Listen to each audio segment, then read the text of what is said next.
रहीम अस्सलाम वालेकुम नाज़रीन, उम्मीद करता हूँ आप तमाम लोग खैरियत से होंगे। इस व्लॉग के अंदर एक बहुत सेंसिटिव इशू है, मैं उसके ऊपर जरूर बात करना चाहूंगा। आगे चल के मारंग बलोच साहिबा, डॉक्टर मारंग साहिबा हमारी बहन, उनके ऊपर मैं जरूर बात करना चाहूंगा। लेकिन उससे पहले let's start with Javed Latif साहब। जावेद लतीफ साहब आपको पता है कि खुद साख्ता से तर्जुमान है नवाज शरीफ साहब के। आए दिन कुछ इस तरह की स्टेटमेंट दे देते हैं कि कोई भी जिसमें 1% भी अकल है ना बंदे में, वो सर पकड़ के बैठ जाता है कि यार ना सिरे ना पैर या स्टेटमेंट की है। और ये स्टेटमेंट है साबिका वजीर आजम जो 3 दफा रह चुका हुआ है उसके रिलेटेड। अब आज उन साहब ने एक स्टेटमेंट दे दी, मियां जावेद लतीफ साहब ने। वो किसी ने लिखा हुआ था कि मुबशिर जैदी साहब डॉन न्यूज में हुआ करते थे, अब टर्की चले गए, मैं वहां जर्नलिज्म करते हैं। उन्होंने कहा मियां जावेद लतीफ साहब का नाम उन्होंने रख दिया मियां लतीफा। तो वो इस चक्कर में रख दिया था। ये एक कहानी जरा सुनेंगे, आप ये स्टेटमेंट सुनेंगे तो आपको समझ आ जाएगी। जावेद लतीफ साहब कहते हैं कि कुछ रिटायर्ड लोग मियां नवाज शरीफ साहब के रास्ते में रुकावट डाल रहे हैं।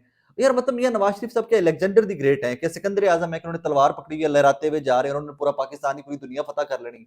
और जावेद लतीफ साहब सियासी आदमी हो यार, पॉलिटिक्स करते हो, इलेक्शन लड़के आते हो भाई। तुम लोगों को आइडिया नहीं कि 17 महीने की शहबाज शरीफ वाली गवर्नमेंट ने ਤੁਹਾਡੇ ਨਾਲ ਕੀ ਕੀਤਾ है। आपकी जो परफॉर्मेंस ने आपका किस कदर बेड़ा गर्क कर दिया है। वो जो जेल में बैठा हुआ है इमरान खान, उसने आपको आइडिया नहीं कि आपकी सियासत के साथ क्या कर दिया हुआ है। और भाई अपनी रियलिटी पे आओ, वोट को इज्जत दो से तुम लोग स्टार्ट हुए थे, आज कहाँ खड़े हुए हो, उन चीजों के ऊपर बात करो। कुछ रिटायर्ड लोगों की तो बात कर सकते हो, तुम नाम ले सकते हो, ये तो औकात नहीं है आप लोगों की भाई।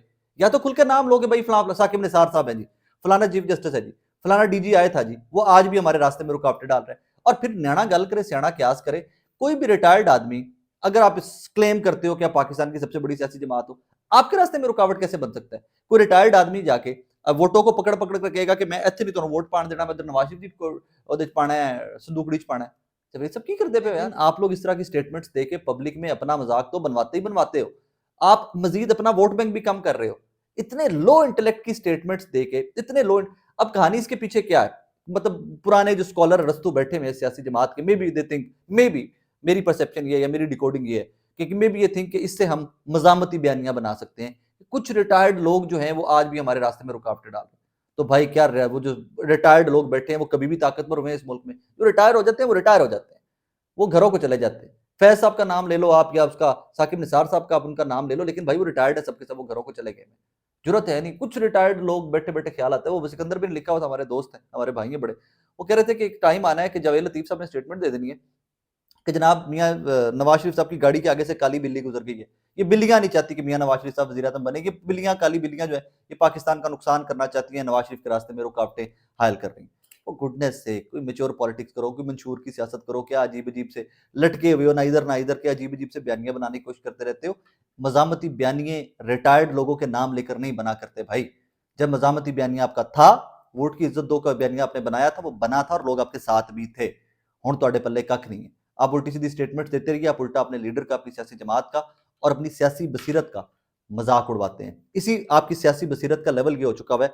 आज बासित बुखारी साहब है, इन्होंने आज़ाद इलेक्शन जीता था, साउथ पंजाब से ताल्लुक रखते हैं और फिर पीटीए में आ गए थे। अब ये नून लीग के टिकट के ऊपर इलेक्शन लड़ रहे हैं।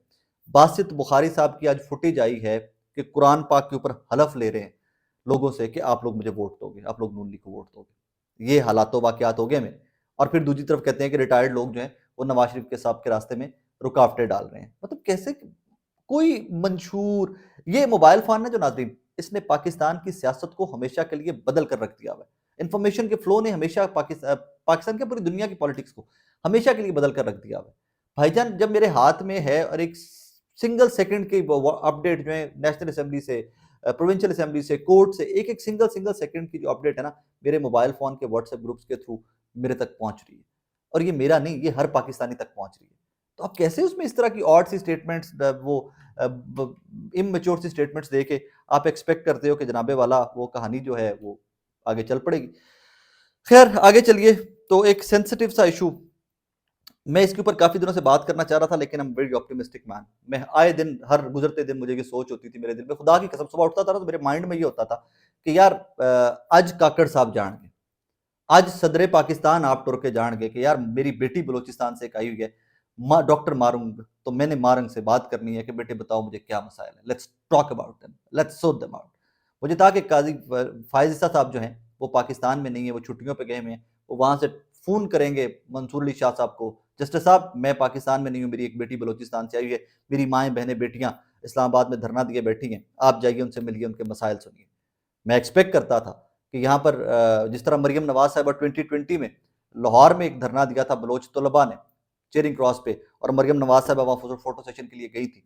मुझे आज भी उम्मीद थी, आज जब मैं आपसे मुखातिब, मुझे आप आज तक उम्मीद थी कि मरियम नवाज साहिबा खातून होते हुए, पाकिस्तानी होते हुए डॉक्टर मारंग साहिबा के पास जाएंगी और कहेंगी कि मेरी बहन, मैं तब भी तुम लोगों के साथ थी, मैं आज भी तुम लोगों के साथ हूं। लेकिन यहाँ पर क्या उल्टा सर्कस लगा हुआ है इस मुल्क के अंदर। जब भी कोई सियासी जमात ऑपोजिशन में होती है तो उनको बलोच भी याद आ जाते हैं, उनको पख्तून भी याद आ जाते हैं, उनको माइनॉरिटीज भी याद आ जाती हैं। जैसे ये लोग इक्तदार में जाते हैं, इनके ये गूंगे बहरे हो जाते हैं। ना इनको मारंग के ऊपर बात करने की तौफीक जुबान देती है, ना इनके कानों में आवाज पड़ती है डॉक्टर मारंग की चीखती चिल्लाती की, ना इनको आवाज पड़ती है उस ठंड में वहां बैठी मेरी माओ बहनों बेटियों की। आगे चलिए तो यहाँ पर मामला खत्म नहीं होता, कहानी यहाँ से स्टार्ट होती है। जो हुआ हुआ, उसका रियासत के पास एक ही सोल्यूशन होता है। मैं हमेशा से कहता हूं कि किसी भी मुल्क ने तरक्की करनी है, किसी भी कौम ने आगे जाना है, तो आपको बैठना पड़ेगा, बात करनी पड़ेगी, डायलॉग करना पड़ेगा, आपको बात करनी पड़ेगी एक दूसरे के साथ। आपको डॉक्टर मारंग के साथ भी कल को बात करनी पड़ेगी, आज करें तो बेहतर है, करनी तो आपको कल भी पड़ेगी। वहां पर कुछ वो अजीब से इल स्क्रिप्टेड किस्म के लोग, या अजीब से, मेरे पास कोई नफरत से भरा हुआ लफ्ज मेरे पास घटिया होता ही नहीं है कि मैं की करा कि मैं इखलाक के उस मैार से गिरना नहीं चाहता। चंद दिन गुजरे पहले, वो बहुत सीनियर खातून है हमारी, गरीदा फारूकी साहिबा, उन्होंने माइक पकड़ा हुआ टक करके जाके मुंह में दे दिया डॉक्टर मारंग बलोच साहिबा के, do you condemn BLA, do you condemn BLA, view करके वो पूरा लेटी हुई उनके सामने। और she saying yes I do condemn, और तानू की कवे इस तो गे, मतलब इससे आगे आप क्या एक्सपेक्ट करते हो उससे। वो कहानी गुजरी है एग्जैक्ट वही स्क्रिप्ट लेकर।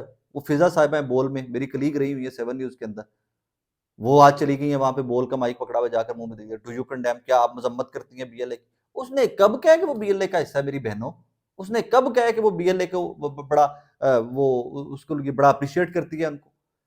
कहानी अब यहाँ पे कुछ और है। कहानी समझने वाली ये है कि जनाबे वाला एक somebody is hurt, जख्मी है, उसको जख्म लगे हुए, उसका जिस्म उसका घाव से भरा हुआ है, उसका पूरा जिस्म। वो आपके पास आता है, वो बैठता है, बात करता है कि यार मेरा मसला तो सुन लो, मेरा मेरा मतलब डॉक्टर हो ना आप, इस्लामाबाद शेर इक़्तिदार डॉक्टर है आपके मेरे तमाम लोगों के लिए, हमारा सबका इलाज तो उन्हीं के पास मौजूद है ना। वो आपके शेर इक़्तिदार में आता है, वो कहता है कि मेरा मसला तो सुन लो यार, मेरा ये मसाइल है, मेरे ये देखो पूरा जिस्म मेरा घाव से भरा पड़ा है, मुझे इसके ऊपर मरहम रख दो यार। और आप आगे से इस तरह के थर्ड क्लास से साइंटिस्ट भेज देते हो, जो डॉक्टर नहीं साइंटिस्ट, मैं तो कहूँगा साइंसदान कर देते हो, और वो साइंटिस्ट जाके उन्होंने उल्टा तमस्कर उड़ा रहे हैं, उनका उनका उल्टा मजाक उड़ा रहे हैं। इनह्यूमेन रवैये, गैर इंसानी रवैये हैं ये।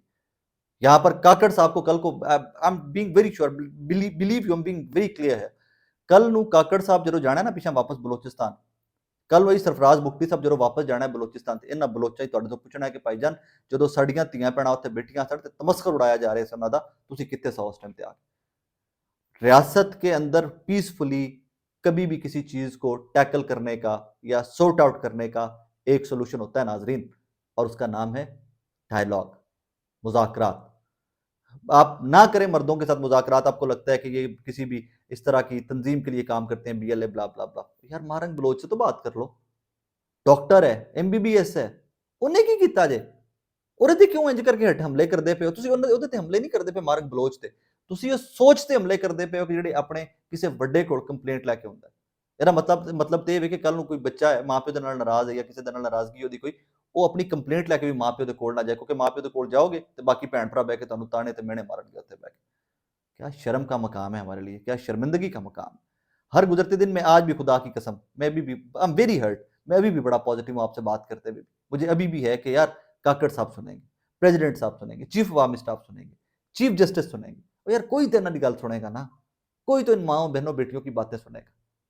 क्या आपको लगता है कि तमाम के तमाम लोग ही गलत है?